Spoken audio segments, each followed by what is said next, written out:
qual é a energia que prevalece mais forte? Das pessoas que estão à sua volta. Mas a gente se sente triste, porque isso não preenche a gente. Diminuir a capacidade enorme que você tem de ser um ser humano enorme e incrível. Eu sou a Bruna e eu viajei 5 países sem dinheiro, pedindo carona, passando frio, passando fome, e eu tô aqui para falar para vocês, depois do meu retorno, o que ficou de aprendizado para mim. Hoje eu vou compartilhar informações de ouro que só um viajante aprende.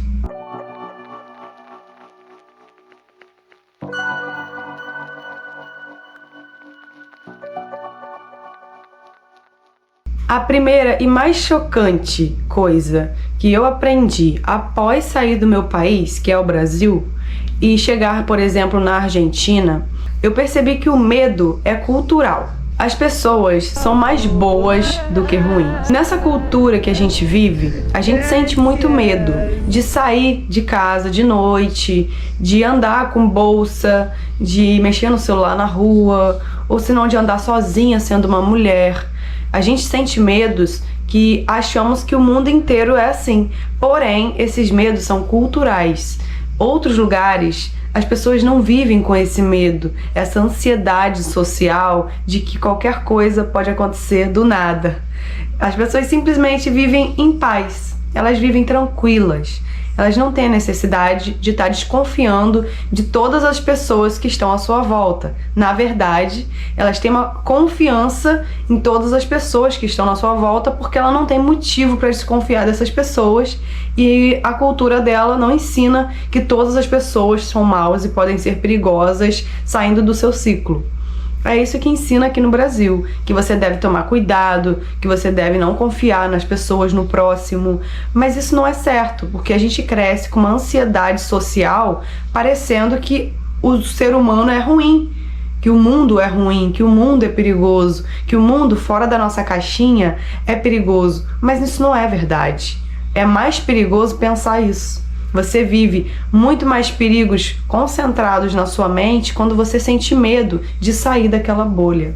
O medo, ele é criado pelo ambiente que você vive, pelas situações que você assiste enquanto você cresce, que são talvez um assalto, um roubo, ou alguém maltratar alguém perto de você, muita violência, essas coisas que a gente é acostumado a assistir no Brasil, saindo do Brasil é um pouco mais incomum do que você vê comumente no Brasil, que é a violência, a ignorância, tudo isso é muito diferente lá fora. E acaba que a gente, vivendo aqui no Brasil, a gente fica desesperançoso, a gente fica com medo de sair daqui pensando que o mundo é ruim, que se aqui tá perigoso, imagine lá fora.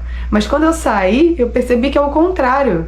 Lá fora é mais seguro do que aqui dentro. Eu comecei a perceber e tomar muito cuidado com o medo, porque o medo, ele trava você de fazer as coisas, sendo que não é necessário você sentir esse medo, porque o medo existe ali, dentro daquela bolha que você está vivendo ali. Porque quando você sai, as coisas não são bem assim. Seja minimalista. Já escutou dizer que as pessoas mais felizes são as pessoas mais simples? Isso acontece porque essas pessoas, a busca delas não é por coisas, e sim por momentos e pessoas. E essas pessoas são muito mais felizes e têm muito mais paz do que as pessoas que vivem buscando coisas. Viajando, eu tive que aprender a ser minimalista. E com isso eu fui aprendendo que as pessoas e os momentos são mais importantes do que as coisas, do que buscar matéria, coisas físicas, objetos. Precisamos de mais momentos. Consequentemente, pensando assim, você se sente mais feliz. Porque, para quem não sabe, o sofrimento, ele vem do desejo. A gente só sofre quando a gente tem um desejo de algo. Todo sofrimento tem um desejo por trás dele. Quando a gente se isenta de alguns desejos que são carnais ou que são humanos mesmo, que é de ter, que é de acumular coisas, materialismo, esses tipos de desejos traz sofrimento para nossa alma. E quando a gente se distancia desses desejos, a gente começa a ter outros tipos de desejos diferentes, que preenchem a nossa alma. Por exemplo, se me oferecerem R$1 milhão, mas com a condição de eu não despertar amanhã, eu vou negar R$ 1 milhão, porque eu prefiro 1000 vezes amanhã acordar viva, despertar, olhar o dia, olhar o sol e viver. Porque o que é R$ 1 milhão na mão de uma pessoa que não tá vivo, que não tá com saúde, que não despertou? Então, despertar é mais valioso do que R$ 1 milhão. E quando a gente se sente assim, a gente não precisa entrar nesse jogo do sistema que ensina a gente a querer buscar coisas, uma televisão melhor, mais nova, maior, uma geladeira mais atualizada, sendo que a gente já tem uma geladeira e já tem uma televisão. A gente só quer mais porque o nosso desejo não está preenchido. Porque isso não preenche, você sempre vai querer mais e mais e mais e nunca vai ficar em paz. Isso eu aprendi viajando também e eu vi que as coisas só servem para te dar facilidade, não servem para você... eu vou viver para sempre com esse computador, vou abraçar ele, vou morar com ele. Cara, não, ele vai ser o momento que você vai usar ele, mas você precisa de muito mais do que ele para te preencher, entende? E quando eu voltei para esse sistema de ter que buscar coisas, de ter que ter uma cama para dormir, não tenho que ter, mas tecnicamente é bom uma cama para dormir, né? Então, quando eu voltei a ter que buscar coisas, quando eu voltei de viagem, eu tive que voltar um pouco dessa pessoa que precisa de coisas. Porque para eu montar uma casa de novo, eu tinha que comprar coisas, eu tive que comprar. E isso me fez entrar em pânico, porque eu não imaginava que eu voltaria a ter essas preocupações um dia. Eu estava em paz sem me preocupar com isso, só vivendo e curtindo o momento. Eu passei mais de um ano assim, então pra mim foi muito difícil voltar e ter que me preocupar com coisas ao invés de mim, ao invés de momentos, ao invés de aprender a estudar, aprender novas línguas, ler livros. Aí eu vi que as pessoas não sabem, mas elas encontrariam muita paz dentro do coração delas se elas fossem um pouquinho mais simples. Botassem uma pitadinha de minimalismo na vida delas. Quem é feliz sem mais. Condicionaram a nossa felicidade a coisas. Isso é muito perigoso. Eu percebi isso quando eu me deparei sem ter nada e eu me senti muito mais feliz do que quando eu tinha um monte de coisas. Por que isso? Por que isso acontece? Bom, se a gente lembrar lá atrás, nossos ancestrais, antigamente, eles eram felizes também. Mas como eles buscavam a felicidade deles? Eles eram felizes fazendo as simples obrigações básicas do ser humano: caçar, dormir e comer. Um lugar que não batesse a chuva, eles já estavam muito felizes para dormir. Uma comida que eles caçavam e encontravam com bastante carne era um motivo para muita felicidade. Hoje em dia a gente tem essas duas coisas, que é a comida, às vezes a geladeira tá cheia de comida, a gente tem nossa casa limpinha, maravilhosa, que não tem uma goteira, mas a gente se sente triste, porque isso não preenche a gente, entende? O que preenche a gente são outras coisas.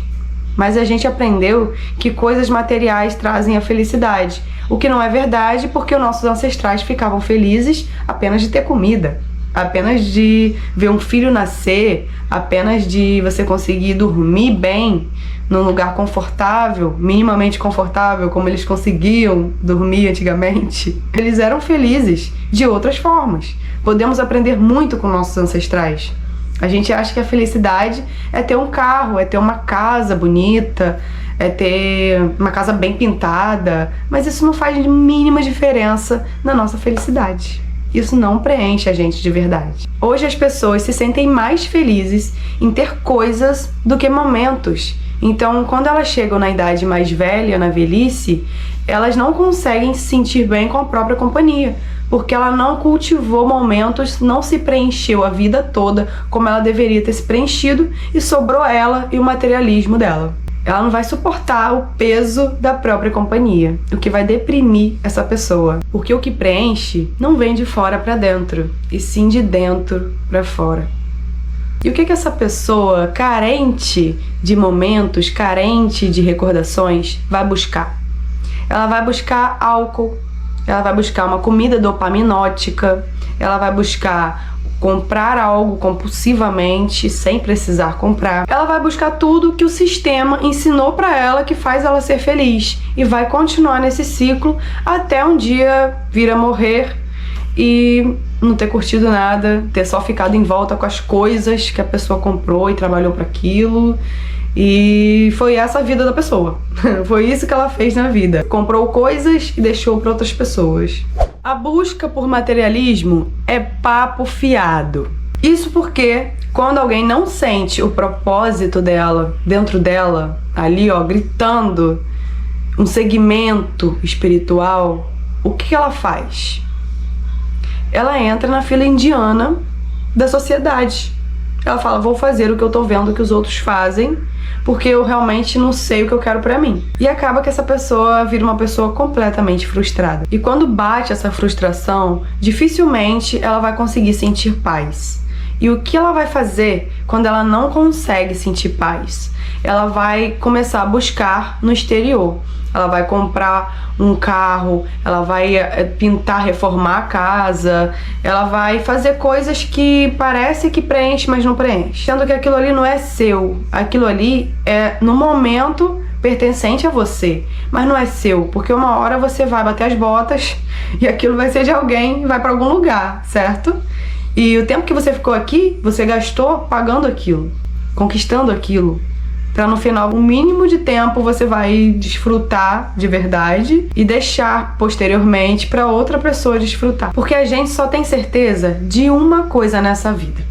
Daqui a 130 anos, todas as pessoas que você conhece não estarão aqui mais na Terra. E o que você fez? E o que essas pessoas fizeram? Bom, eu hoje não vivo pra buscar coisas mais. Eu não faço mais isso. Eu não vivo pro que o sistema quer que eu viva. Eu busco momentos, eu busco o meu propósito. Se isso me trouxer coisas, eu não vou ter buscado para o meu ego social. Eu vou ter buscado para momentos. E é para isso que eu usarei.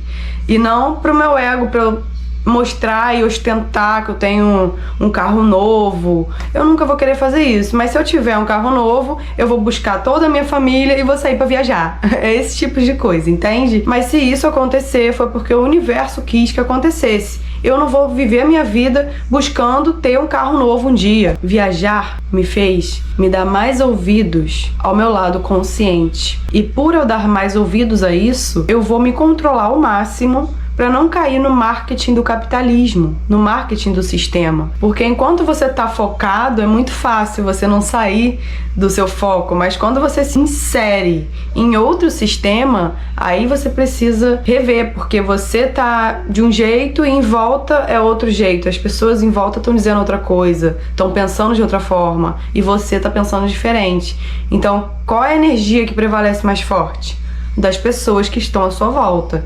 Então, para eu manter o que eu vou falar agora, nesse próximo capítulo, no próximo tópico, o meu campo energético, para eu manter ele, eu preciso estar focada, estar aqui no marketing do capitalismo, tendo que se fazer um pouco de cego. Então, o mais difícil para mim é não seguir o que o meu cérebro quer, porque o cérebro está contaminado do marketing do capitalismo, e sim o que o meu coração quer, e não deixar eu me desviar e contaminar a minha mente e o meu coração com todo esse marketing que tá por trás da gente o tempo todo. Eu sou o que eu ingiro. Bom, eu tive que mudar todos os meus hábitos alimentares viajando, até porque os alimentos que eu tinha no Brasil não tem lá fora, como tem no Brasil. Tem outros preços, outros valores, outros acessos, não são acessíveis assim como são aqui. E não produtos assim de carne, macarrão, essas coisas, assim,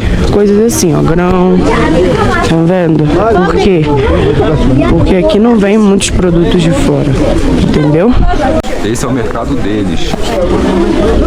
E aí a gente já vai vendo que é barato aqui na Bolívia. Essas coisas que vocês estão vendo. A gente não comprou carne aqui porque eles não refrigeram as carnes. E é bastante perigoso por conta de poeira, bactérias e coisas que ficam no ar. Então eu tive que mudar todo o meu hábito alimentar e comer menos carne. E por isso eu percebi que todas as doenças que eu tinha e eu achava que eram doenças, eram na verdade a minha má e péssima alimentação. Salsicha, calabresa, carne de procedência duvidosa, ketchup, molhos de tomate super processados, nuggets, mortadela, bacon, presunto, miojo, McDonald's. Todos esses alimentos fizeram parte da minha infância, da minha adolescência e também da minha fase adulta. Todas essas coisas eu excluí, apaguei da minha vida. Transformou a minha saúde. Na verdade, eu não sabia que eu tinha tanta saúde assim. E também a minha mente. E até eu entender o quão as indústrias lucram e o quão pouco elas se importam com a nossa saúde, foi bem demorado. Mas quando eu entendi, eu aprendi que eu preciso me alimentar do que é natural, da onde o ser humano não encostou e não modificou. Essas indústrias, elas lucram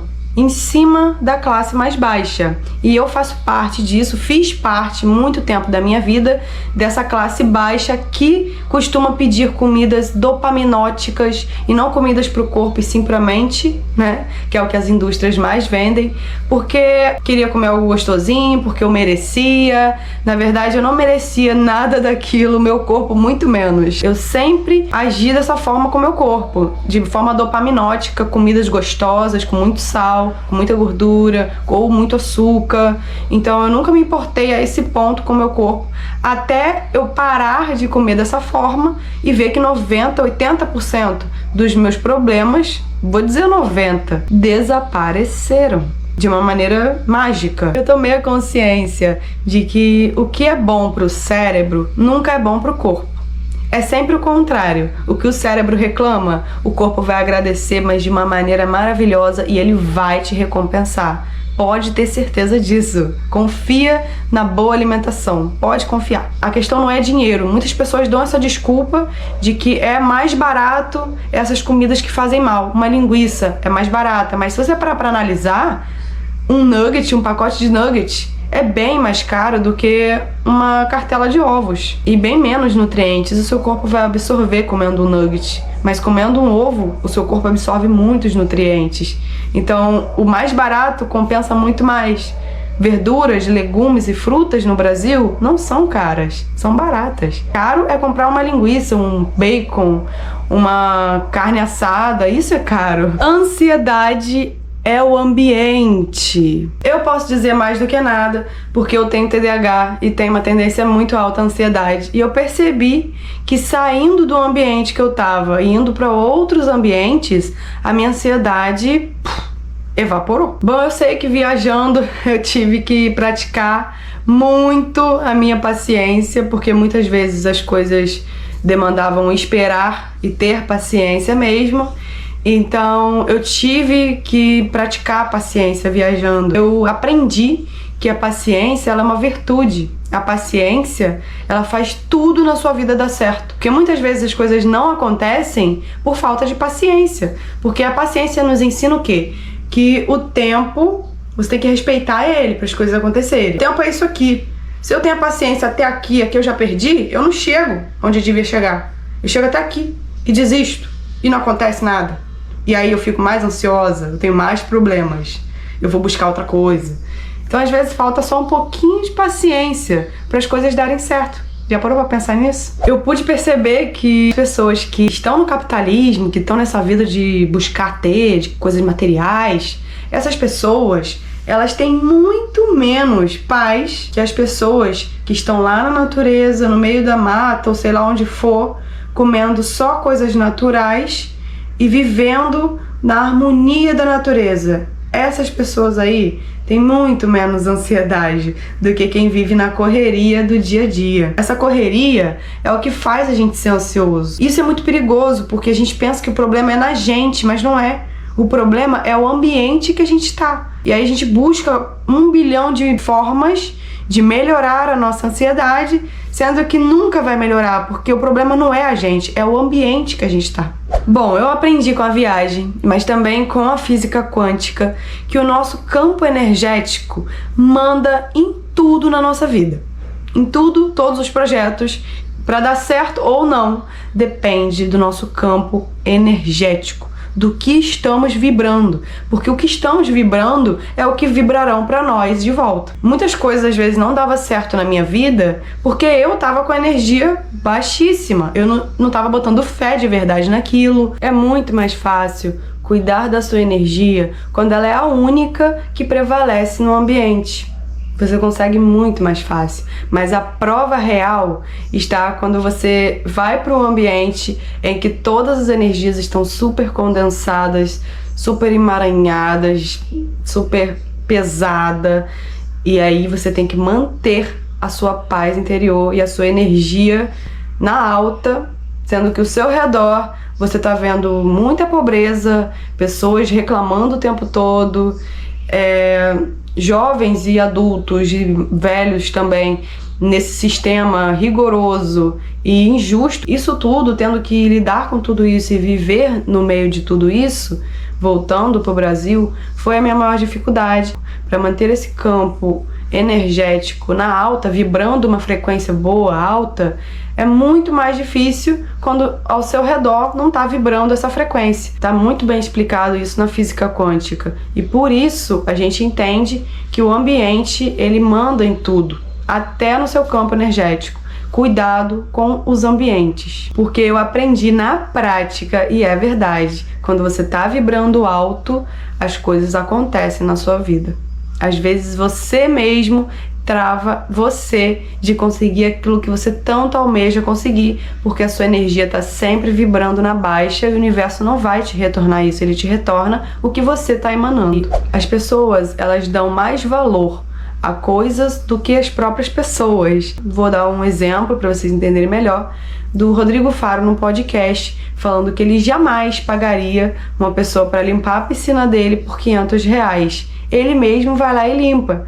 Porém, a piscina dele, com a ilha artificial que ele fez para a piscina, foi avaliada em R$650 mil.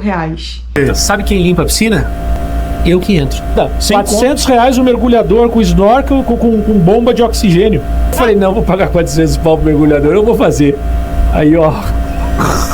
Então, ele gastou R$650 mil numa piscina, mas ele não dá R$500 para uma pessoa ir lá limpar a piscina dele. Até a gente mesmo, quando a gente reclama, por exemplo, não sei, de uma taxa de entrega, a gente não tá pensando naquele motoboy que vai receber. A gente tá pensando no nosso bolso ali, se vai doer, mas o luxo que a gente quer de estar recebendo uma comida na nossa casa, tem alguém que vai pagar esse luxo, né? Mas aí a gente vai e reclama e não pensa que tem uma pessoa por trás ali trabalhando para isso. E se fosse a última vez? Viajando, eu tive momentos que foram tão, mas tão especiais, que quando eu estava vivendo aqueles momentos, eu nem imaginava que aquilo seria tão especial assim para mim e que eu poderia querer um dia voltar naquele momento para viver aquilo de novo, o que é impossível de se fazer. Nem se eu voltasse e tentasse repetir tudo ao mesmo tempo, eu não conseguiria vivenciar a mesma coisa duas vezes. Então, se você parar para analisar, tudo a gente vive pela última vez. Começando a pensar isso, eu mudei todo o olhar da minha vida. E muitas das vezes eu pensava nesses momentos, mas isso é impossível. O que é possível é a gente dar muito mais valor aos momentos presentes em que estamos vivendo, porque esses são os momentos que não vão mais voltar. Muitos dizem que o processo, ele é mais importante do que o resultado final. Desfrute o agora como se fosse a última vez, porque é solitude. Não posso deixar de falar, e tenho certeza que eu não sou a única. A solidão de uma pessoa que abriu os horizontes. Se você já viajou, já esteve cara a cara, frente a frente com esses entendimentos que eu tô passando aqui no vídeo, você vai saber exatamente do que eu vou falar agora. A solidão que a gente sente é uma... pode considerar uma solitude, mas ao mesmo tempo é uma solidão, porque você se sente sozinho com seus princípios. Até porque ninguém viu o que você viu, ninguém sentiu o que você sentiu e aprendeu o que você aprendeu. E nem passou pelas dificuldades que você passou e teve que superar. Ninguém viu nada disso, as pessoas só viram você viajando. Elas pensaram que você estava de férias, só coisas boas, e não é bem assim, né? Eu aprendi muita coisa na viagem e a gente aprende com a dor. Eu aprendi com a dor. Eu aprendi sofrendo mesmo. Só que isso as pessoas não viram. As pessoas não se deram conta disso. O que elas viram foram eu me divertindo. Então, além dessa solidão de eu olhar a vida de uma maneira que ninguém ao meu redor olha, além disso, também tem a solidão de eu não contar como foi a minha viagem para ninguém. Ninguém se interessa, ninguém se importa. Ninguém quer saber o que eu estava fazendo lá, me divertindo, enquanto eles estavam aqui trabalhando e em volta com coisas, com materialismo. Enquanto eles estavam distraídos com isso, eu estava lá em outro universo, em outro mundo. Mas a verdade é que eu aprendi conhecimento de vida e experiências também. Outras línguas e coisas que eu não aprendi a vida inteira. Eu aprendi 1 ano e meio viajando, sobre mim, sobre a minha saúde, sobre a minha consciência, a minha espiritualidade. Tudo isso mudou muito o meu olhar da vida. Mudou de transformar o meu olhar da vida. Mas ninguém tá nem aí pra isso. Então eu vou ter que lidar com isso sozinha e viver tranquilamente. É fácil se manter puro, rodeado de pureza. Mas e no meio das tentações?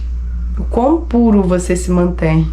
Manter aquela pessoa saudável, pronta para o que der e vier, aquele instinto de sobrevivência que a gente aprende viajando, quando a gente não precisa mais dele, é muito difícil. É como se você tirasse um pedaço de você e tivesse que conviver com isso. E essa é a parte mais difícil de ter viajado e voltado, mesmo que seja um período de tempo, mas eu sei que eu vou precisar passar esse processo aqui, então essa é a parte mais difícil. Tirar esse instinto de sobrevivência e lembrar que eu vou ter que me adaptar a um novo estilo de vida, sendo que eu já vivi esse estilo de vida a vida toda. Parece que eu nunca vivi isso, porque o olhar é outro. Hoje eu olho de uma maneira diferente. Então eu já não vivo da mesma forma. Mas eu vou contar com o meu conhecimento e com os meus guias espirituais que me acompanharam por toda essa viagem. Eles continuarão a me acompanhar e esse vai ser o foco agora. Manter tudo isso que eu aprendi viajando. Eu espero que você tenha gostado desse vídeo. Foi um vídeo mais para passar para vocês muitos ensinamentos que eu aprendi. Eu não aprendi sozinha. Todos esses ensinamentos, pessoas me passaram. Eu precisei errar muito, eu precisei bater muitas teclas para aprender. Também passei por muito sofrimento, mas sofrimento a gente aprende muito com isso. As fases da vida são para isso mesmo. Lembre-se que o seu desejo é o que traz o sofrimento para sua alma. Não esqueça que a sociedade e o sistema tá o tempo todo tentando diminuir a capacidade enorme que você tem de ser um ser humano enorme e incrível.